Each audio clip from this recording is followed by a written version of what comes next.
This podcast is part of the Democracy Group.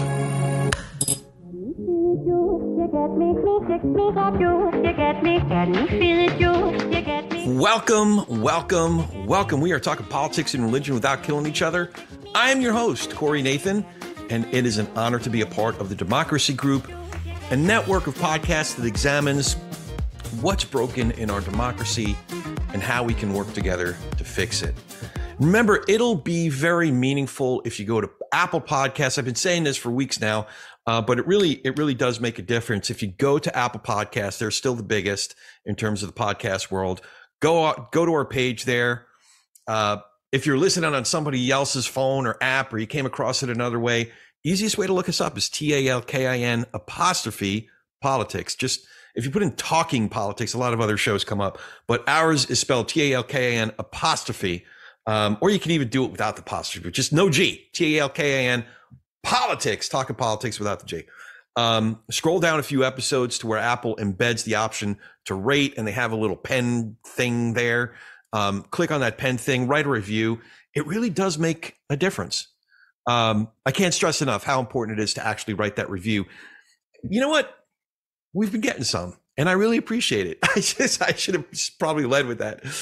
So I'm going to read one. So maybe that's what I'll start doing. I'll start reading some of the cool ones, or maybe, there was, a couple that came in. There were a couple that came in that, weren't so nice. I wasn't their cup of tea. That's cool too. Maybe I'll read one of those too. But today I'm going to read, if it's, I love this one. So this one came in right before Christmas, and it is from, quote unquote, the best person ever. So I think I know who this is. And I think he didn't tag himself that way. If I had to guess, his daughters were showing him how to do the phone, and they like, well, what do you want your nickname to be? And they just wrote it for him. And they said that his nickname is the best person ever. He would never say that about himself. That's why I'm guessing that. Anyway, his review starts, the title is fantastic. This is a phenomenal podcast. Oftentimes, Corey starts off the show with tidbits about the guest's life that the guest barely remembers him or herself. The research he does is uncanny. It is true. I do spend a lot of time on the research. I won't take credit for being terribly talented or gifted or anything, but I will own it. Like I really do take it seriously, and I prepare a great deal. But anyway, the best person ever. The research he does is uncanny. The guests are at the forefront of American politics, and Corey often can get them to reveal facts and circumstances they have yet to reveal before publicly. I will be an avid listener of this podcast for years to come. I am so glad, even if this isn't the person I was thinking of. What a nice review, and you definitely did pick up on some of the things that I really work hard at and try to do. I try to have really meaningful conversations with folks on a human level, and I am really grateful for the level of folks that have come on this program.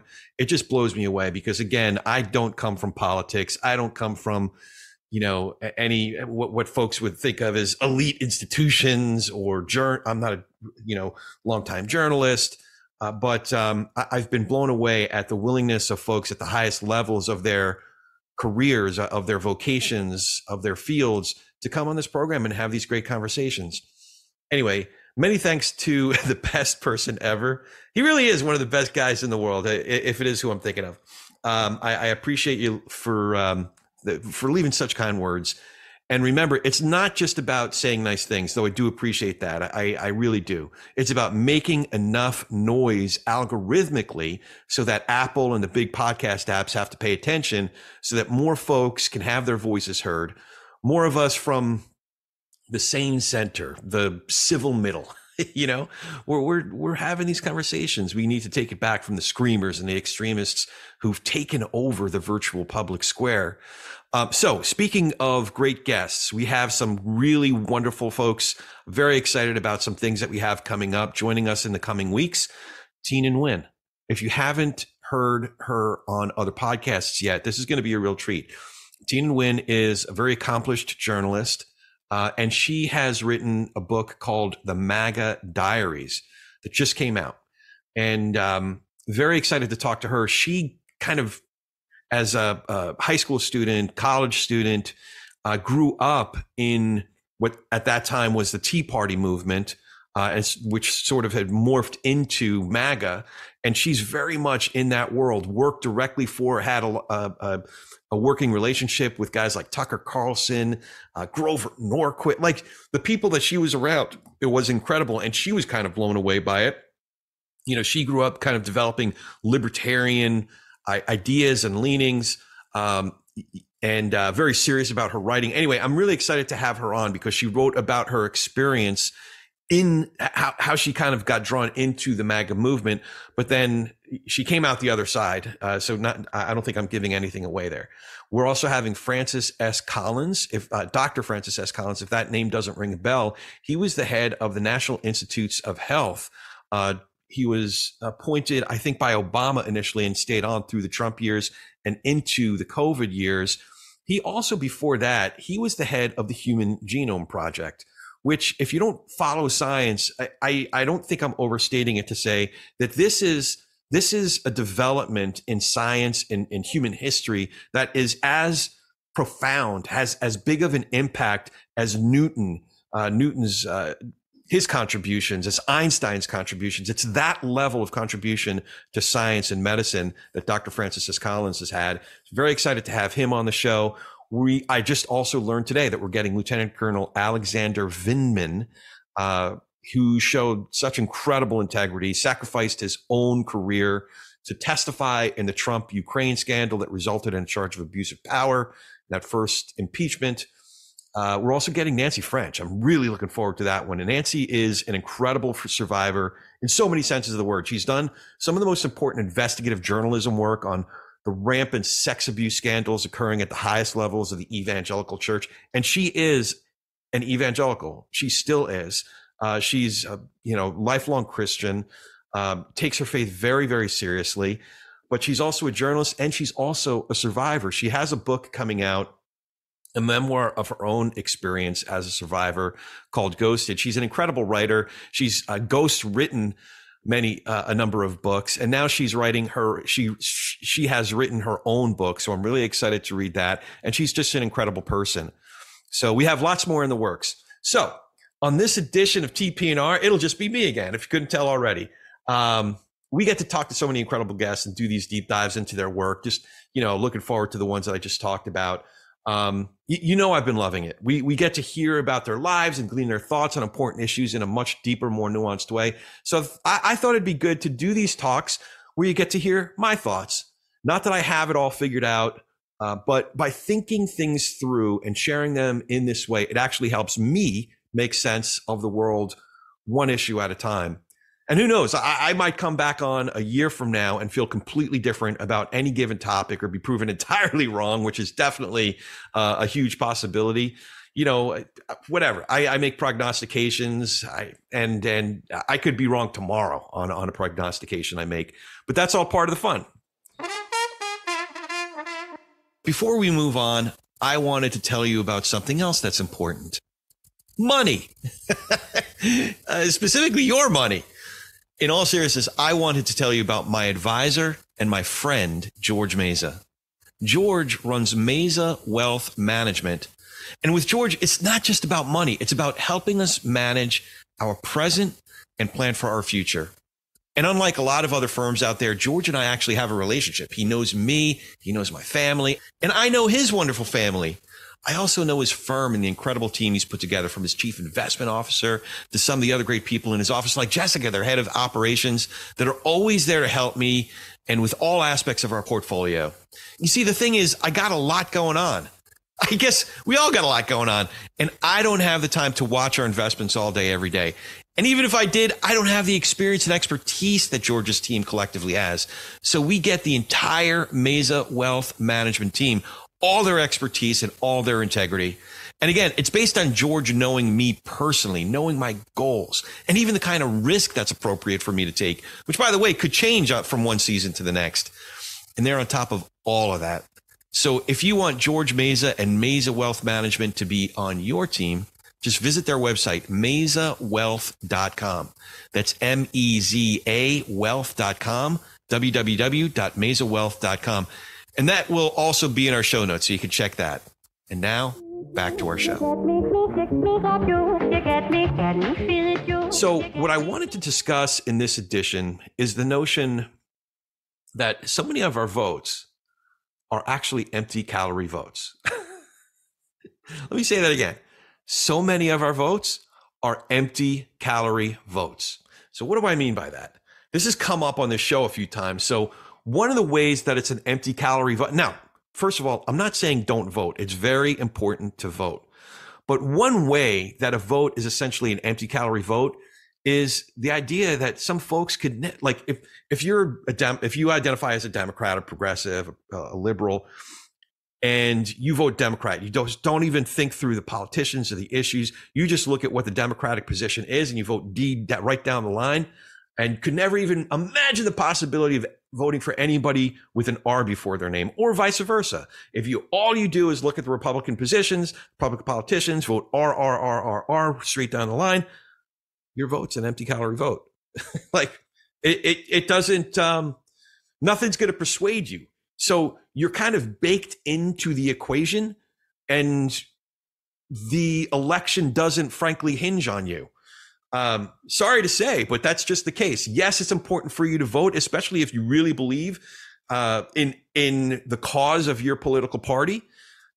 You know, there's a place for that. You can be a part of a platform, and numbers matter.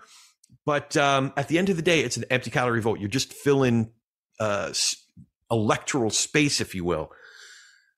Another way that votes can be empty calorie votes is so many states and so many districts are already predetermined.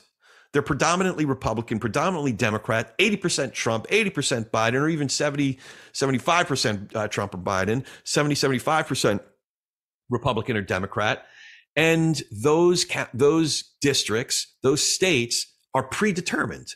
They're empty calorie votes. So in California, for example, it's not entirely an empty calorie state because my district, which I'll get to, is not an empty calorie district. It's a swing district at the U.S. House level, as well as our state legislature is definitely swing. But the state itself as a whole, when we're voting for president, we ain't voting for a Republican president. Hate to break it to you. Hate to break it to, Donald. But no, California's not going for Donald frickin' Trump. It ain't happening. It's not to say there aren't any Trump voters in California. That's certainly, that there certainly are plenty of them. And by the way, when I criticize Trump, I ain't criticizing my friends who happen to like Trump. I'm not criticizing them. I'm criticizing Trump himself, not my friends who support him. So I think it's important to make that distinction. But on topic, California ain't voting for Trump. So whoever I vote for, whatever I talk about, it ain't moving the election one way or the other in California. So it's an empty calorie state at the presidential level. We're voting for the Democrat, whoever the Democrat is. It's still important to vote, but there are so many ways that there are empty calorie votes. But here's the thing. There are some districts and some states, and most importantly, some people that really do swing elections from one side to another. And that's what really makes the elections. That's what campaigns are all about. So what am I talking about? As we know, there were, depending on whose analysis, between 4 and 7 swing states. I think they're going to be the same swing states coming up in the 2024 election this year. Those states are definitely Pennsylvania, definitely Wisconsin, definitely Arizona, definitely Georgia. You could also argue that Michigan could be in there, North Carolina could be in there. Definitely Nevada, I think, is even closer than Michigan and North Carolina. Those are states that are closely contested. So the election can swing one way or the other depending on how those states go. Even within those states, say Pennsylvania, many districts within Pennsylvania are predetermined, but an area like Bucks County, which I know very well and love very much, it's a swing district. And we'll talk about why. We'll get into the demographics in a second, but it's a swing district. So our friend Mike Madrid, the last time he came on here, he pointed out that it's not just about Bucks County, it's also about turnout. So you still need, frankly, This is going to sound bad. I'm saying Philadelphia is an empty calorie. No. But you need turnout. So in the areas that are very heavily favored to one side or another, you really do still need to maximize turnout. But really what is going to swing the state is an area like Bucks County, Pennsylvania. So another example, much more personal example. I have sometimes alluded to the Bible study, our Sunday school class that we went to for like 10 years. Let's say an average of 20 people were in that class. I'm here to tell you that at least 17 of the people in that classroom for this illustration were empty calorie voters. They were always going to vote Republican no matter what. No matter if you got the most anti-Christian, person who's running on the Republican ticket. Oh, by the way, we do. We can open up pretty much any page of the Bible and point to the anti-Christianness, anti-Christian virtuous or lack of virtue of the person who's likely to be the Republican candidate for president, and they'll still vote Republican. But there are 2 people in that class of 20 in my Bible study, maybe 3. There's 1 or 2 possibly who could be persuaded. There's 1 who maybe couldn't quite bring himself to vote for a Democrat, but maybe would write in, his wife's name or something, like the way Mitt Romney did for Ann Romney for 2016 and 2020. So that's a -1. It's not a -2 for Trump, but it's a -1, and that still counts. Again, I'm in California, so the president, but I'm using it as an illustration. So who are those people? They are Christians. So yeah, a huge majority of that particular church voting for Trump. It's a done deal. Ain't going to change a damn thing. But there are persuadables there. Same thing in Bucks County, that if you look at the bigger picture, Mike Madrid talks about certain constituencies. In the case of Bucks County, you have a large constituency of college-educated women. They ain't voting for Trump, and it's just a matter of how large of a constituency, how much of a turnout of that constituency one can get to vote for Biden in this instance. In my old Bible study, can you make that case? Can you persuade that 1 person out of 20, that second person out of 20, and maybe that third to actually do a write-in instead of giving the +1 to Trump? So all of that matters. Another way that it's not empty calorie. So again, I said California is not an empty calorie state in terms of presidential, but California 27, my U.S. House district, is. So that's where my old Bible study comes into play. Mike Garcia has been representing this district since halfway through after the 2018 election. So it was early in 2020. He won the special election after Katie Hill resigned.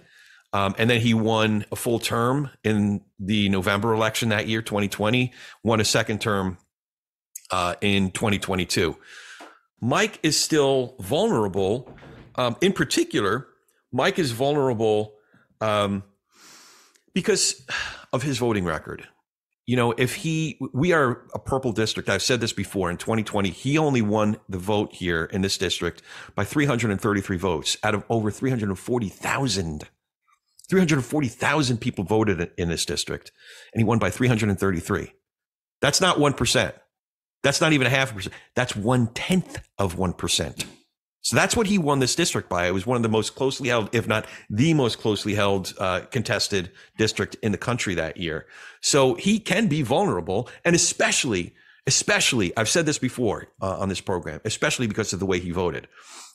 He does not vote like a moderate conservative, like a moderate Republican. He's voted, especially in the aftermath of January 6th, he voted to overturn the election, the duly, fairly held elections of Pennsylvania and Arizona. And he still has not provided a reasonable excuse, a decent reason, a sound legal reason for voting to overturn the elections of Pennsylvania and Arizona. We can get into the weeds on that, but all that to say, in the most important time, he did not vote like someone who represents a purple district. I still expect him to vote like a conservative, like a fiscal conservative, like a a hawk when it comes to the military, and so I expect him to vote like the Republican that he is, but not like a MAGA Republican. There's a difference if you represent Georgia 14, which is 80 to 85% Trump territory, or California 27, which is purple.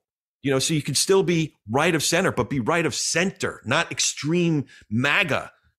There's a difference. And again, if anybody's still listening that does identify with the MAGA movement or supports Trump, this is not a judgment of you. I'd love to have the conversation and understand better what your personal positions are. What I'm talking about is representing your district. The district is not made up of you. You are part of the district and you deserve a voice. You deserve a vote. But the district is a purple district and a good representative. He is a Republican, so I expect him to be conservative in the classical sense, in the Paul Ryan or Jack Kemp or William F. Buckley or Edmund Burke sense, but I don't expect him to be in a purple district, especially to be a Trumpian MAGA, that type of conservative. So California 27 is not an empty calorie vote here at the U.S. House level, nor is it an empty calorie vote when we're voting for our state assembly member or our state senator. Now, as a politician, I've said this before, I'm supporting Suzette Valladares, a Republican, for state senate. She was our assembly member for one term here. Why do I support Suzette? Well, there's a couple of reasons. As a Republican, she's taken votes against her own party. Now, it's not because she voted a way that I like her to vote, but just the fact that she voted in such a way that she showed an independent streak when it was important to her, and she represented her own values as opposed to being an empty calorie vote for her party. She thought about an issue. She thought about her constituency. She thought about her district that she was representing, and she voted a certain way. That was not an empty calorie vote. In this instance, it was to vote for the California Constitution Amendment to protect a woman's right to choose. So as a Republican, it takes guts to vote in favor of a woman's right to choose. But she did it. That was one time when she bucked her own party. Now, again, it's not about the particular issue. It's about showing the integrity to buck your own party on an individual basis, especially when you represent a district like this as a purple district. The other thing that really was important to me, this is an issue that I'll get behind. She helped to start the Problem Solvers Caucus. So one issue that I will evangelize this issue from East Coast to West Coast and everywhere in between, we need more problem solvers. We need more people who see the other party not as the enemy, but as the loyal opposition, as colleagues who have differences of opinion about specific positions, but our neighbors and our colleagues. Yes, we have differences. Yes, they're different parties, and that's fine. But they're loyal opposition and part of the same state, part of the same neighborhood, part of the same country. This nonsense, this disease that's infected so much of our country, where we see somebody who happens to have a different letter before their name than we like, we think of them as a deadly enemy. This is nonsense. So I believe that I really support Suzette, especially, most importantly, because she helped to start the California legislature's Problem Solvers Caucus. What she told me is she is not an empty calorie vote. So who will decide California 27? College-educated suburban Christian women, like my pilot study that I was talking about before, and also Latino voters. Mike Madrid especially has been doing a lot of work on how the Democratic Party has been leaking Latino voters. It's a huge constituency. Here in California 27, it is not an insignificant percentage of the people who vote here. It's about 30% plus or minus. That's a pretty significant chunk.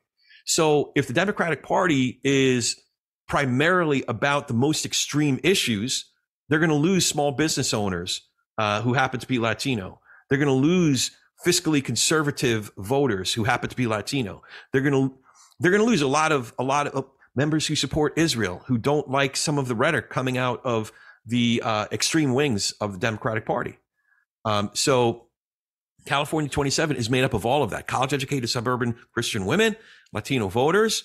And there's other districts around the country too, like in New York, the one that the now infamous George Santos had to step down from, or no, he didn't step down. He was booted. He got the boot There's other districts here in California, like in Orange County, and a handful of others around the country that will decide who it has the majority in the House. So it's just a handful, but a lot of districts are predetermined. They're so heavily favored in one way or the other for any number of reasons. There's been a lot of talk about gerrymandering or gerrymandering, as it was originally called. So who'll decide the next president? So I do have to put in a caveat, and this is where I might be proven wrong, sooner rather than later. There's still a chance it won't be Biden or Trump.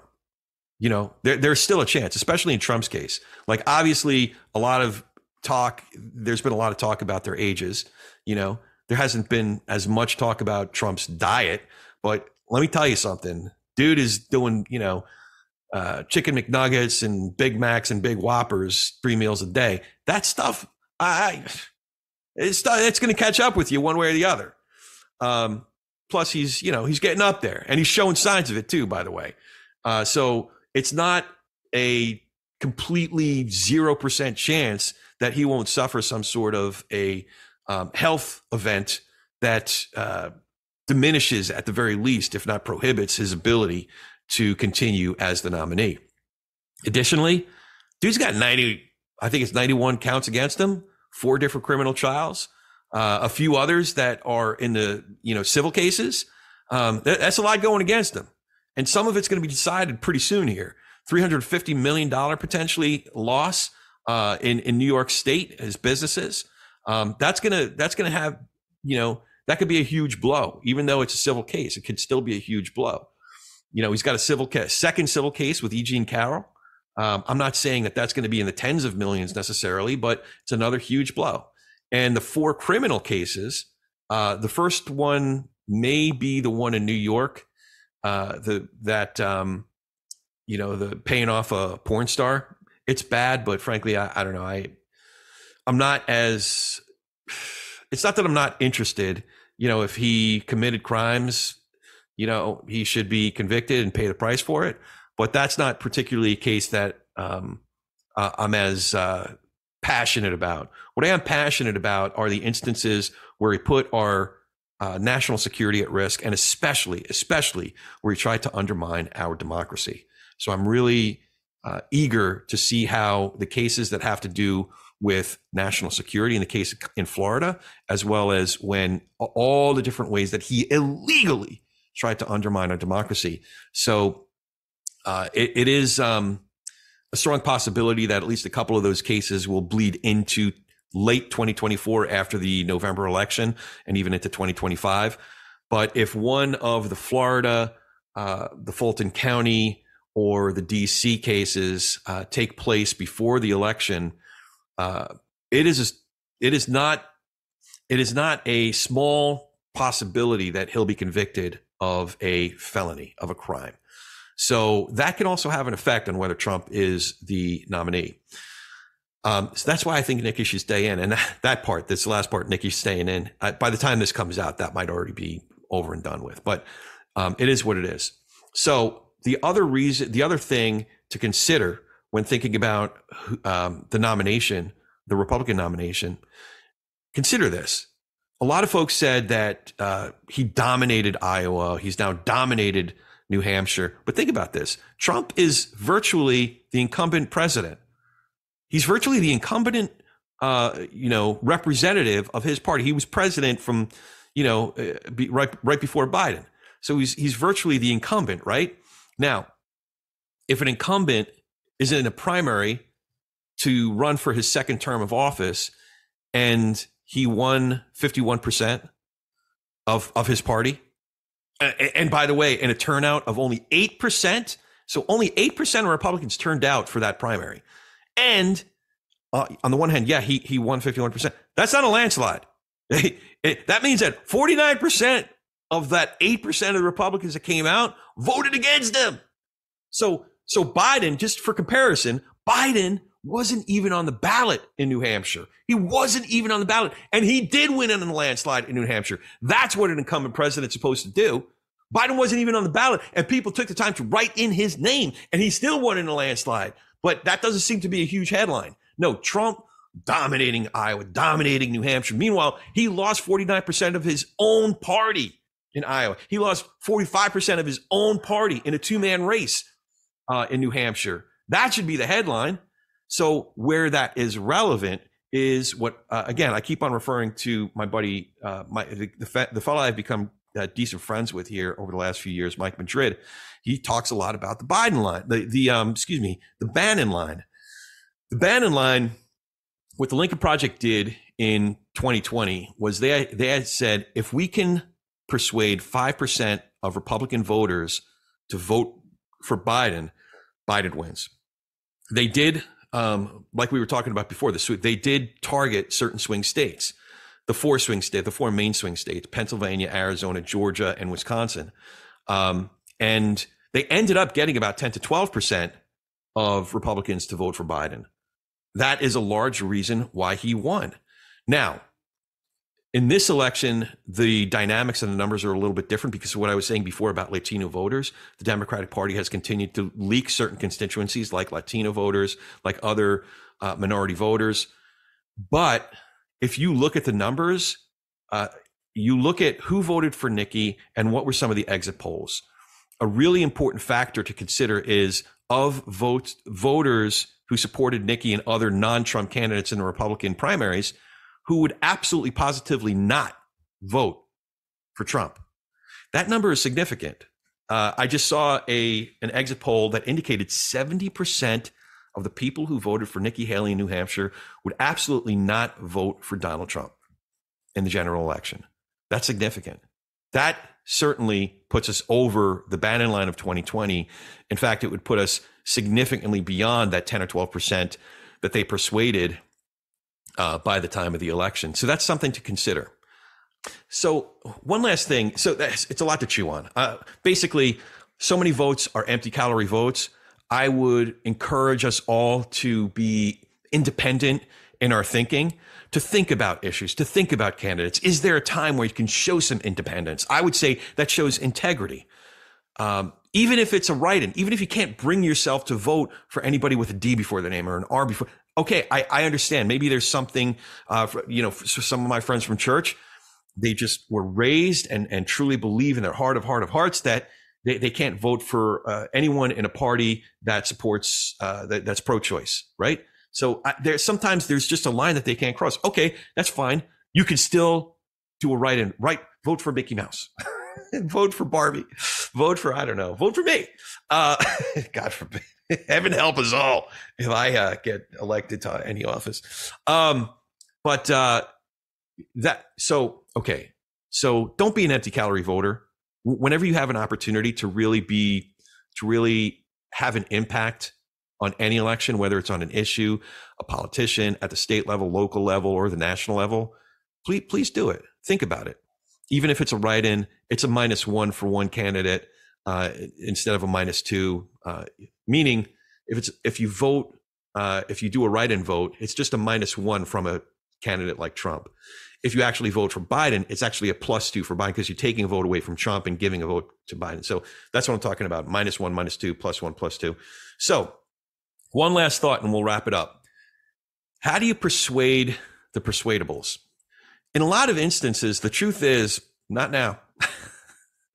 Most people are saying most people aren't paying attention to this stuff this closely at this point. Most people start paying attention sometime around the conventions. A lot of folks just don't want to think about it. They're thinking about picking up their kids from soccer. They're thinking about the laundry. They're thinking about, a meeting, a presentation they got to do for work tomorrow. They're thinking about getting ready for their Bible study, whatever it might be. They're not thinking about this stuff. So it might be better to start talking about it sometime around the summer barbecues. That's one. So they're not thinking about it right now. They don't want to think about it right now, but, figure out when it's right for them, try to read the room. You don't want to impose yourself if they don't want to talk about it. It's fine.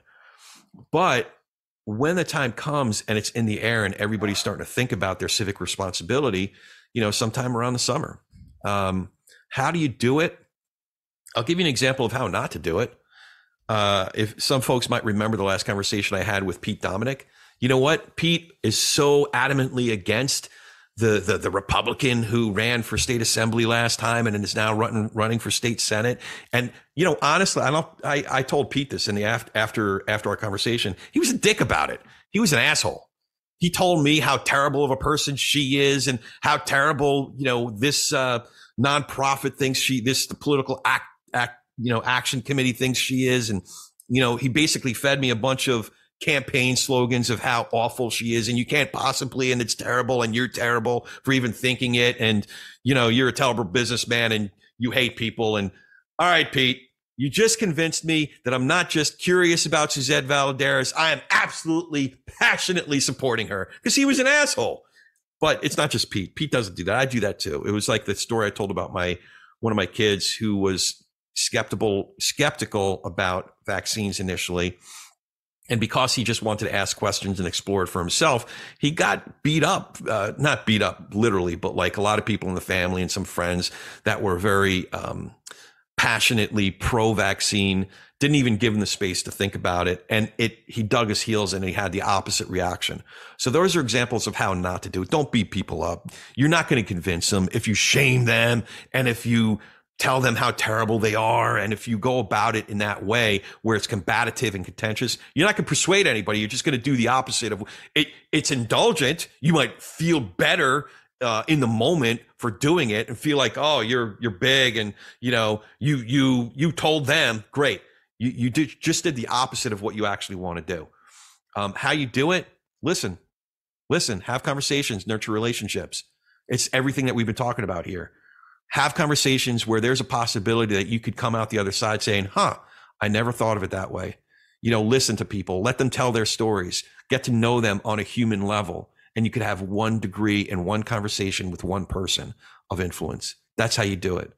We've talked about it a lot on this program. We'll keep on talking about it. So set your expectations properly. 1 degree of influence with 1 person in 1 conversation, 1 relationship. And also, you have to leave room for the possibility that you might be persuaded too. That's the I never thought of it that way posture, right? So that's all I got today. Well, I got a lot more, but that's what I'm going to share for today. I would really love to hear from you. You know how to get a hold of me at Corey S. Nathan on most of the major social apps, at COREY S as in Sam, NATHAN, at Corey S. Nathan. And again, hit the subscribe button or follow like it is on Apple. And if you haven't already, obviously, definitely write that review. Like I said, we've been talking about it for a few weeks. And you can find the show, easiest way is just the website, politicsandreligion.us, www.politicsandreligion.us. Now, go talk some politics and religion with gentleness and respect, and have a great week.